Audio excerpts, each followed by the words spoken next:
What's up, party people? I'm Alicia Glass, and we're here at Comic-Con 2024, and we're here for Venus Prime. And you are? I'm David Cormican. And you're a showrunner for Venus Prime, yes? I am, yeah, one of the co-showrunners and executive producers. So, give us a brief synopsis of the show.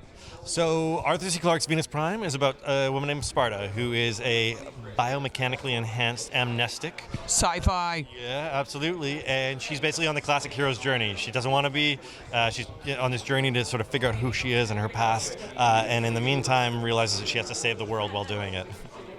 Not just the world, but foreshadowing. Humanity as well. Yeah. What can you tease us about the cast? At the moment, I can't, actually. We're in some conversations right now, talking about some really interesting people. And here's what I can tease. We're doing a worldwide casting call for the role of Sparta. We're trying to find someone who's completely unknown. So we're open. Get into it, folks. To the world. So if you, think you have a shot, we want to hear from you because we want to find someone. Jonathan wants to find someone that we can work with that is going to be, our leading lady. What made you want to get into being the showrunner for this show in the first place? Well, it's a chance to work on one of the big three from sci-fi, and that to me... Very true. Yeah, I feel like this is... I'd be a fool to not want to jump on this. What I should say, though, is before we said yes, we were offered the job, but then we said, okay, yes. However, caveat on that, we want to talk to Paul first. We want to make sure that we have his blessing in terms of what our take is on the adaptation, just to make sure that, is this something that you think would also... were Arthur alive to this day, do you feel we would have his blessing in addition to yours, Paul? You're talking about the co-author of the series. Co-author of the underlying IP, yeah. Yeah, absolutely. And so when Paul gave us his blessing and said, yes, I think that I'm happy with what you've written, but I also think that Arthur would be proud as well, that was a huge, like the heavens parted and everything's great. Yeah, it was a huge moment. And we do feel a big responsibility in telling this story. So I'm hoping that everyone joins us on this journey. Thank you very much. What's up, party people? We're here at Comic-Con 2024, and we're here with... Paul Preuss. For Venus Prime. If you would please, you're the co-author of the books from the 1980s, I believe it was. Starts in the 1980s and ends in the early 1990s. Could you give a relatively brief synopsis of the stories? Well, there are 6 stories, and each of them is a separate short story by Arthur Clarke. And Arthur and I talked back and forth as we were doing this, and each one of these, has his book somewhere in the beginning. Okay, and some of it is very much what he wrote, word for word, and having the same characters. While in other cases there are completely different characters, but who have the same action that he had in his stories and so on. So there are some stories which are virtually, none of them are exactly the same, because in some parts I have taken what he wrote and taken that piece out and putting something else in it, and then that piece comes back again in a different context that it would have earlier. Differing viewpoints and such? Yes, absolutely. Different characters coming in at the right moment with the characters that already exist. And in doing that, it's Arthur read everything that I wrote and tells me whether I'm doing it right or wrong.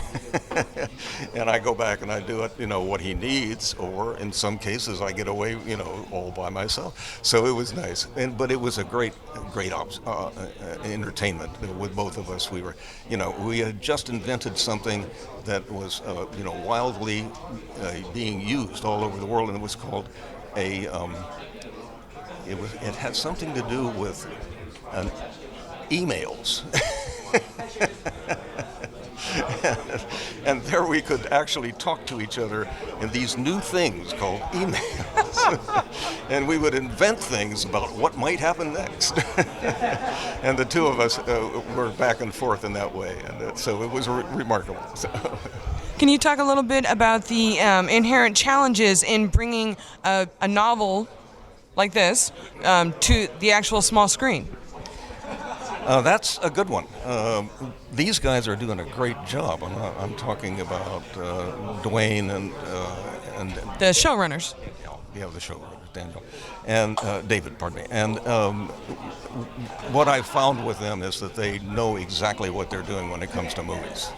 And they take characters and make them longer and more important, or they just lose them altogether.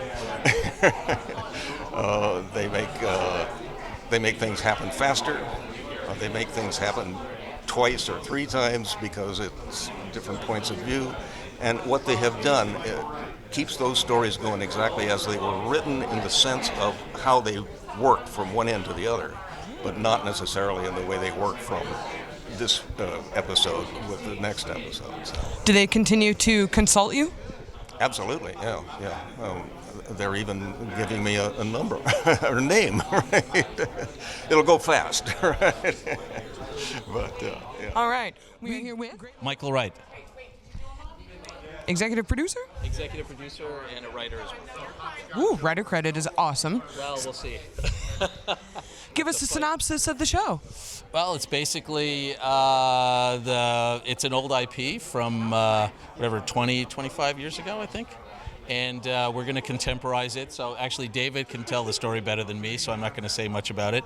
But it's just a cool sci-fi with contemporary environment, but also just a little bit in the future, so we can hit some social issues that we really want to explore. That's the great thing about sci-fi, right? You can run with social issues today without seemingly being offside in some instances.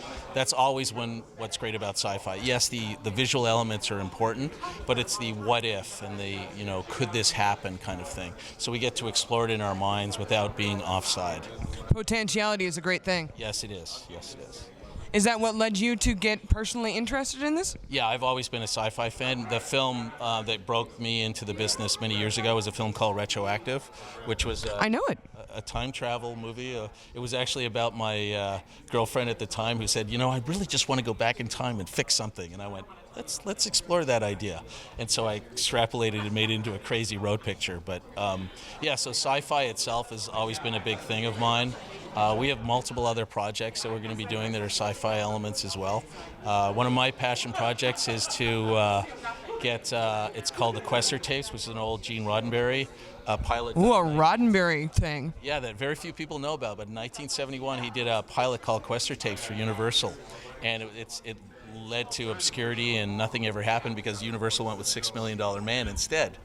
Like you do. Yes, exactly. Well, like what happened. That one's sitting there. I've been trying to talk to Rod Roddenberry about getting back the rights to it and exploring that show. So if I could, then that would be my next thing to do.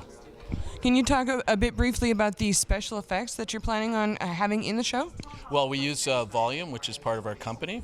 It's all done in Unreal Engine, so it's a gaming app that can help in the visuals. So A gaming app! That's great. Yes, it's really, really cool. And so it enables us to free ourselves from the tyranny of locations. We can do anything and anywhere we want, and also because it's projected on the wall itself, the actors are in the environment, they're much more in character, they feel the environment they're in.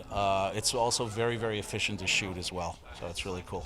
And also about practical effects and makeup and costumes and things. Oh yes, we have some pretty good people involved in all that. That's the conceptual design, of course, so we leave it up to the production designer and the costume designer and everything else. So, and then working with the director, Jonathan, and all that kind of stuff.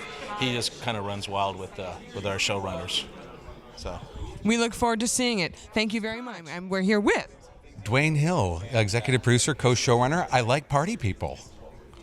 Are you a party people? I like to think I am, but then I start dancing and it's like, okay, party's over. I think we're fine. This man's having a seizure. No, I'm enjoying. No. You are vastly entertaining. Oh, thank you. Yeah. My safe word's Dakota. And you feel the need to announce this. All right, then. I do that in writers' rooms because I start going off topic and I derail every conversation. So my safe word, okay, I got to wrap up. I just started talking. Sorry. Do you have questions? You are excellent. Yes, I do. Give us a brief synopsis of the story. It is a young woman who has been biomechanically enhanced against her will by an evil corporation led by an evil billionaire. Do the math on that. Written 40 years ago, but who knows? It feels prescient. and she escapes her captors. That was a great pun. Thank you. She escapes her captors, and very few people appreciate puns, and goes on the run to find her parents and the deeper meaning to her life, and she does. And I think it'll hopefully speak to people who feel marginalized and vulnerable. And potentially, just female. Yes, absolutely. We are casting a wide net for casting the female lead. We're announcing it at Comic-Con in 45 minutes that we're doing a worldwide search, so anybody can submit. That is awesome sauce. And what led you to become involved in this in particular? I read the book and I contacted my producing partner and I said we really need to do this. If ideally, I don't want to be presumptuous, but I really wanted to tell this story. So I was very lucky that we got in touch with the man who owned the rights, and we're now telling the story. What can you tease us about what makes this particular show unique? Well, it is. Besides being great sci-fi. It's a great sci-fi, but it's also a mystery. It's also a crime story. You don't see science fiction and crime. It's got a bit of a Fargo feel, kind of a darker humor, and a bit of a James Bond feel, a bit of adventure. And she is... with a female protagonist, no less. Yeah, who doesn't know her own strength. And we watch it evolve, and it's fun watching her tackle adversaries and problems and get closer to her truth. Now, this is an entire novel series, right? It is, 6 novels. We've adapted it into 5 seasons. So hopefully, fingers crossed, we get 5 seasons. We're all hoping for it. Thank you very much. Thank you. What a pleasure to meet you. Thank you so much. And I'm Alicia Glass. That's my entertainment. What's yours? What's yours?